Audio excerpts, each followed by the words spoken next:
Justice Yashwant Verma के खिलाफ 141 सांसदों ने सिग्नेचर कर दिया, दर्शकों, हस्ताक्षर कर दिया है।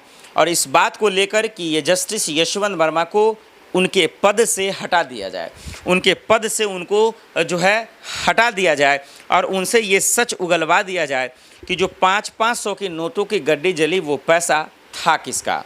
ये पता लगाया जाए कि जब इस देश का सिस्टम सड़ गया हो, जब इस देश के सिस्टम चलाने वाले अधिकारी की आंख बंद हो चुके हों, जब वो किसी के गुलाम हो चुके हों, तब ऐसे दौर में महाभियोग लाने की मजबूरी बन ही जाती है।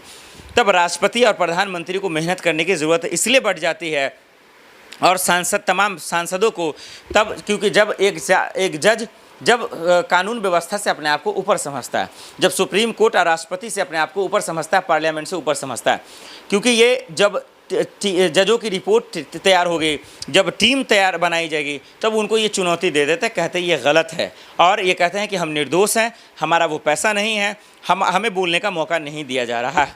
तो इसीलिए ये जजों ने इन जजों का इलाज यही है। जो जज महिलाओं को लेकर गलत टिप्पणी करते हैं, एक समुदाय को लेकर कठमुल्ले जैसे शब्दों का इस्तेमाल करते हैं, और एक जज के बंगले पर जब 500 की नोटों की गड्डी मिल जाती है, जलती है, तो उनको अता पता नहीं होता, उनके पास उनका सवाल का जवाब नहीं होता है। तो ऐसे जजों को ठिकाना लगाने के लिए, उनको उसकी औकात दिखाने के लिए कि संविधान और लोकतंत्र की ताकत क्या होती है, इन सांसदों से सीखिए और इन सांसदों ने सिग्नेचर कर दिया।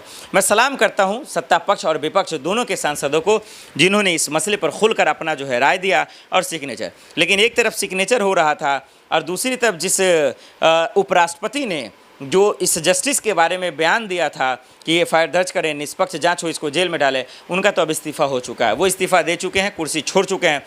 लेकिन ये बेशर्म जज कब इस्तीफा देंगे, ये कब बर्खास्त होंगे, ये कब जज पद को छोड़ेंगे, ये सबसे बड़ा सवाल है जो मैं पूछना चाह रहा हूँ।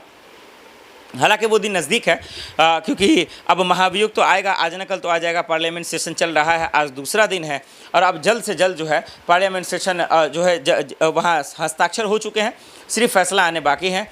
वो अब कहीं ना कहीं जो है जस्टिस यशवंत वर्मा जेल में होंगे, उनको पद छोड़ना पड़ेगा। और जो एक सच जिसको पूरा 140 से 50 करोड़ लोग जानना चाहता है, ये समझना चाहता है, ये परखना चाहता है कि जब देश की राजधानी में एक से बढ़कर एक कानून है, एक से बढ़कर एक जो है धाराएं हैं, एक से बढ़कर एक एजेंसियां हैं, जिसको सुप्रीम कोर्ट बार बार फटकार लगाता भी रहा है, तम्बू पर तमाचा मारता रहा है, उनके रहने के बावजूद इस जस्टिस यशवंत वर्मा का इन्वेस्टिगेशन क्यों नहीं हुआ? दिल्ली पुलिस के रहने के बावजूद एफआईआर दर्ज क्यों नहीं हुआ? जस्टिस यशवंत वर्मा के मामले को लेकर मुकदमा दर्ज क्यों नहीं किया गया? ये सवाल तो पूछता रहेगा हिंदुस्तान और हम भी पूछते रहेंगे। और यही वजह है कि इस पर कार्रवाई नहीं हुई, इस पर एक्शन नहीं हुआ, इसलिए ये मामला आज पार्लियामेंट के अंदर गया, महाभियोग लाने की बातें हुई। और महाभियोग देखकर, सांसदों के हस्ताक्षर देकर, सांसदों की एकता को देखकर जस्टिस यशवंत वर्मा काँप उठे, थर थर काँप रहे हैं। क्योंकि अगर वो नहीं ऐसा होता तो फिर वो सुप्रीम कोर्ट क्यों दौड़े दौड़े भागते, दौड़े दौड़े सुप्रीम कोर्ट क्यों चले गए वो, और क्यों बोले माय लॉर्ड मुझे माफ़ कीजिए, मुझे वक्त नहीं दिया गया हमारी बात को रखने का। वाह, ये देखिए कितना बड़ा झूठ है ये। मुझे ये जो 3 जजों की टीम बनाई गई, वो एक तरफा कार्रवाई की है, वो एक तरफा रिपोर्ट तैयार किया।